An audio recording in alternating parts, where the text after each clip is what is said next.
ಕಬ್ಬಿನ ಬೆಳೆಗೆ ಒಂದು ಡ್ರಿಪ್ ಪೈಪ್ ಸಾಕೋ 4 ಫೂಟಿಗೆ ಇಲ್ಲ 2 ಡ್ರಿಪ್ ಪೈಪ್ ಸಾಕೋ ಮತ್ತೆ ಎಷ್ಟು ಉದ್ದ ಹಾಕ್ಬೋದು. ನಾನು ಕಂಪಲ್ಸರಿ 350 ಫೂಟ್ ಹಾಕೇನ್ರಿ. ಇಲ್ಲಿ ನೋಡ್ರಿ ಕೆಲವೊಂದಿಷ್ಟು ಜನ ಏನ್ ಮಾಡ್ತಾರ ಒಂದು ಲೈನ್ಗೆ 2 ಡ್ರಿಪ್ ಲೈನ್ ಹಾಕ್ತಾರ ಮತ್ತೆ ಇನ್ನೊಂದಿಷ್ಟು ಜನ ಏನ್ ಮಾಡ್ತಾರ ಒಂದು ಲೈನ್ಗೆ ಒಂದು ಹಾಕ್ತಾರ 4 ಫೂಟಿಗೆ. ಇಲ್ಲಿ ನಾನು ಒಂದು ಹೊಸ ಮಾಹಿತಿಯನ್ನ ಹೇಳಕ್ ಬಂದೇನ್ರಿ. ಯಾವ ತರಪ್ಪ ಅಂತಂದ್ರ single and double lateral system ರೀ. ಈ ವಿಡಿಯೋದಾಗ ನಾವು ಡ್ರಿಪ್ ಯಾವ ರೀತಿ ಮಾಡ್ಬೇಕು, ಕಬ್ಬಿಗೆ ಯಾವ ರೀತಿ ಕನೆಕ್ಷನ್ ಕೊಡಬೇಕು ಮತ್ತು ಒಂದು ಲೈನಿಗೆ 2 ಬೆಸ್ಟ್ ಅಥವಾ 1 ಬೆಸ್ಟ್ ಸಂಪೂರ್ಣವಾಗಿ ನಿಮಗೆ ಕನೆಕ್ಷನ್ ಕೊಡಬಹುದು ಮತ್ತು ಎಷ್ಟು ಉದ್ದ ಹಾಕಿದೇನೆ 350 ಫೂಟ್ ಹೋಗುತ್ತೆ ಇಲ್ಲ ಅನ್ನೋದು ಚೆಕ್ ಮಾಡಿ ತೋರಿಸ್ತೇನೆ ನಿಮಗೆ. ಇಲ್ಲಿ ಈ ಸಿಸ್ಟಮ್ ನಾವು alternative single and double lateral ಅಂತೇವೆ. ಇದನ್ನ ಯಾಕಪ್ಪ ಯೂಸ್ ಮಾಡಬಹುದಪ್ಪ ಅಂತಂದ್ರೆ ನಾವು ಇಲ್ಲಿ ನೋಡ್ರಿ ಆಲ್ಮೋಸ್ಟ್ ನಾವು 4 ಫೂಟಿನ ಸಾಲನ ಬೆಳಿತೀವಿ ಕಬ್ಬ. 4 ಫೂಟಪ್ಪ ಅಂತ ನಾವು ಸಿಂಗಲ್ ಲ್ಯಾಟರಲ್ ಹಾಕಿವಿ ಅಂದ್ರೆ ಸೆಂಟರ್ ಹಾಕಿವಪ್ಪ ಅಂತಾರೆ ನೀರು ಸಮರ್ಪಕವಾಗಿ ಪೂರೈಕೆ ಆಗುದಿಲ್ಲ ಕಬ್ಬಿನ ಬೇರಿಗೆ.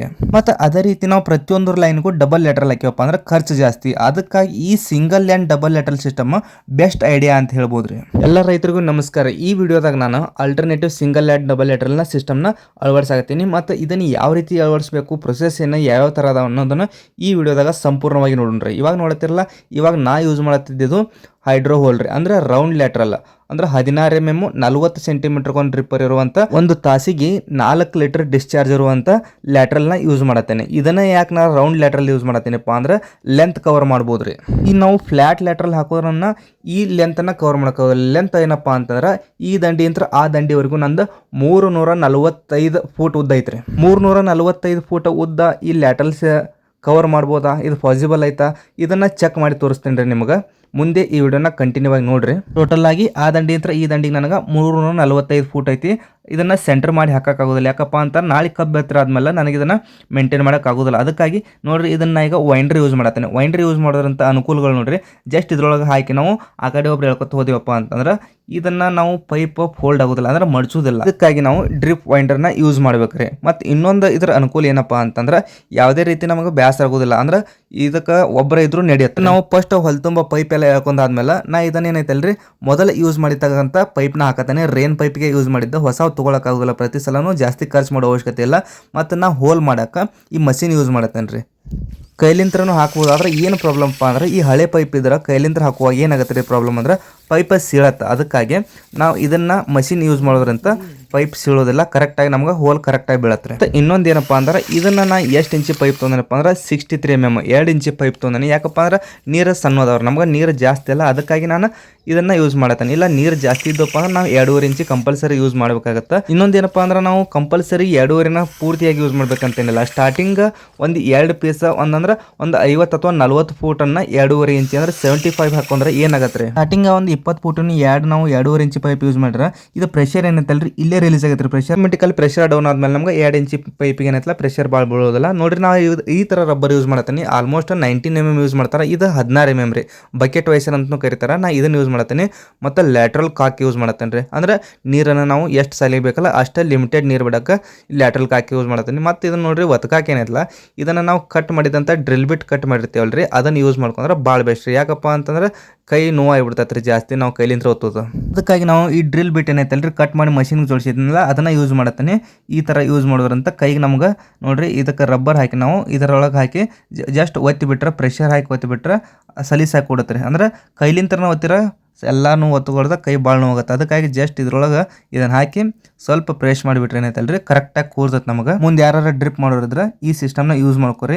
ಇದಕ್ಕೆ ಅಂತ ಒಂದು ಗ್ಯಾಜೆಟ್ ಸಿಗ್ತೈತೆ, ಅದಕ್ಕೆ ರೊಕ್ಕ ಕೊಡೋ ಅವಶ್ಯಕತೆ ಇಲ್ರಿ.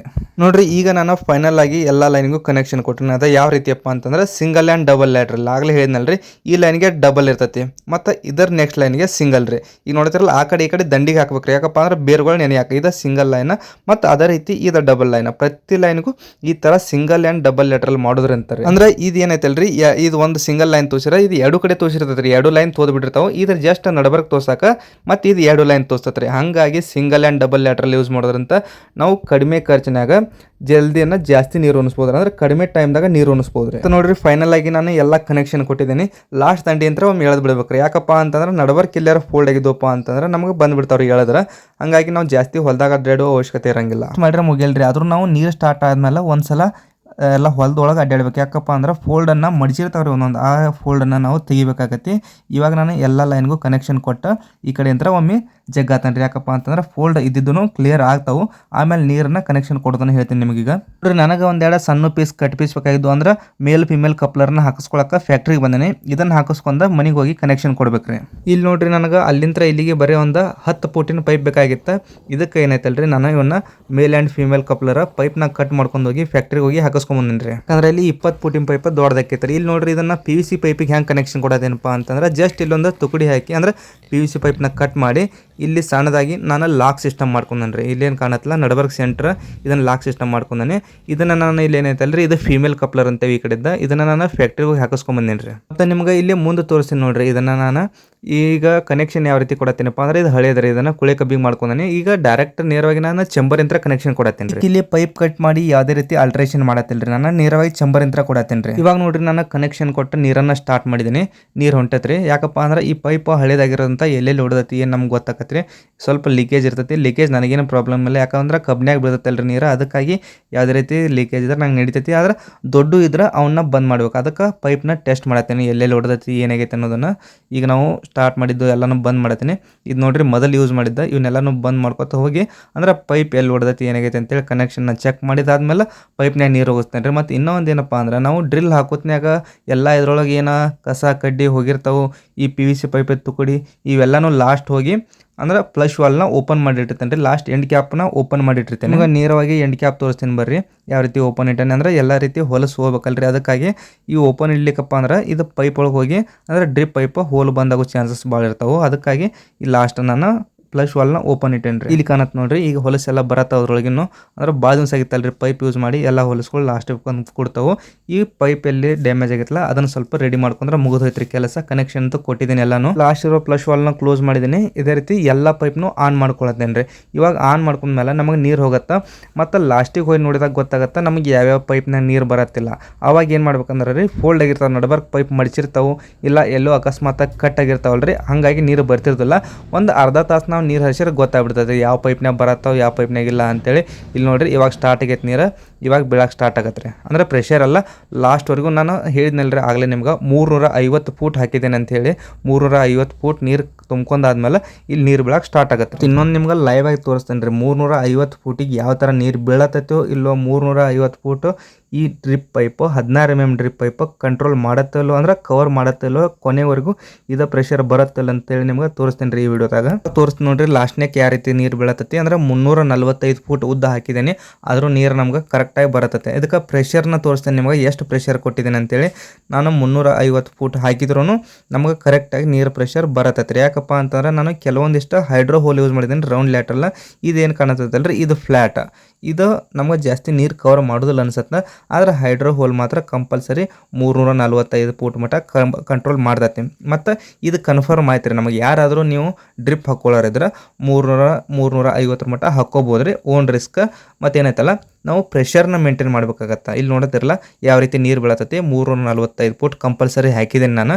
ಅದೇ ರೀತಿ ನೀರನ್ನ ನಮಗೆ ಸ್ಟಾರ್ಟಿಂಗ್ ಯಾವ ರೀತಿ ಐತಲ್ರಿ ಅಷ್ಟ ನೀರು ಕೊನೆಗೂ ಬರ್ತದೆ. ಫೈನಲ್ ಆಗಿ ನಿಮ್ಗೆ ನಾ ಎಷ್ಟು ಪ್ರೆಷರ್ ಕೊಟ್ಟಿನಿ ಅನ್ನೋ ತೋರಿಸ್ತೀನಿ ನೋಡ್ರಿ. ಜಾಸ್ತಿ ಏನಿಲ್ಲ. ಇವಾಗ ಇನ್ನು ಅರ್ಧ ಕಿಲೋ ಪ್ರೆಷರ್ ಮಾತ್ರ ಕೊಟ್ಟೇನಿ ರೀ. ಅಂದ್ರೆ ನಾನು ಲೆಂತ್ ಜಾಸ್ತಿ ಹಾಕಿದ್ದೀನಿ. ನಾನು 50 ಸಾಲ ಅದಾವ ರೀ. ಟೋಟಲ್ ಆಗಿ 50 ಸಾಲ ಅದಾವ. ಅದ್ರಾಗ 50 ಸಾಲಿಗೆ ಸಿಂಗಲ್ ಆ್ಯಂಡ್ ಡಬಲ್ ಲ್ಯಾಟ್ರಲ್ ಅಂದ್ರೆ ಒಂದು ಸಾಲಿಗೆ ಸಿಂಗಲ್ ಮತ್ತೊಂದು ಸಾಲಿಗೆ ಡಬಲ್ ರೀ. ಮತ್ತು ಈ ಡ್ರಿಪ್ ಇರಿಗೇಷನ್ ಬದಲಿ ರೇನ್ ಇರಿಗೇಷನ್ ಮಾಡಿದ್ರೆ ಹೆಂಗಂತೇಳಿ ನನಗೆ ಕೇಳ್ತಾರೆ. ಇಷ್ಟೆಲ್ಲ ಖರ್ಚು ಮಾಡೋ ಬದಲಿ ನೀವು ಒಂದು 5-6 ಸಾವಿರ ರೂಪಾಯಿದಾಗ ರೇನ್ ಇರಿಗೇಷನ್ ಮಾಡ್ಬೋದಲ್ಲ ಅಂತೇಳಿ. ಈ ರೇನ್ ಇರಿಗೇಷನ್ ಮಾಡೋದಂಥ ಅನಾನುಕೂಲಗಳು ಏನದಾವ್ರಿ ಅಂದ್ರೆ ಅತಿಯಾದ ತೇವಾಂಶ ಮತ್ತು ರೋಗಗಳ ಬಾಧೆ ಅಂತ ಹೇಳ್ಬೋದು. ಅಂದ್ರೆ ಕಂಟಿನ್ಯೂಸ್ ಆಗಿ ಎಲೆಗಳ ಮೇಲೆ ನೀರು ಬೀಳುತ್ತಲ್ರಿ. ಇದು ತುಕ್ಕು ರೋಗ ಅಥವಾ ರಸ್ಟ್ ರೋಗ ಇಲ್ಲ ಹಳದಿ ರೋಗ ಅಂತೇಳಿ ಬರ್ತಾವೆ. ಇಲ್ಲ ಸುಳಿ ರೋಗ ಈ ಥರ ಬರೋ ಚಾನ್ಸಸ್ಗಳು ಅದಾವ್ರಿ.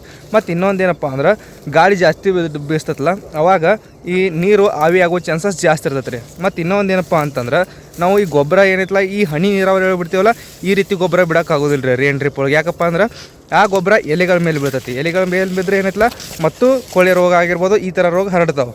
ಮತ್ತು ಈ ಹನಿ ನೀರಾವರಿನ ಯಾಕೆ ಇಷ್ಟು ಇಂಪಾರ್ಟೆಂಟ್, ಡ್ರಿಪ್ನ ಯಾಕೆ ಇಷ್ಟು ಇಂಪಾರ್ಟೆಂಟಪ್ಪ ಅಂದ್ರೆ ಇದು ನೇರವಾಗಿ ನೀರನ್ನು ಬೇರುಗಳಿಗೆ ಒದಗಿಸ್ತೈತೆ ರೀ. ನೇರವಾಗಿ ಡೈರೆಕ್ಟ್ ಬೇರುಗಳಿಗೆ ಹೋಗ್ತಾವೆ. ಮತ್ತು ತೇವಾಂಶ ಮಣ್ಣಿನೊಳಗೆ ಎಲ್ಲಿರ್ಬೇಕಲ್ಲ ಅಲ್ಲೇ ಇರ್ತೈತಿ. ಜಾಸ್ತಿ ಆ ಕಡೆ ಸ್ಪ್ರೆಡ್ ಆಗೋದಿಲ್ಲ.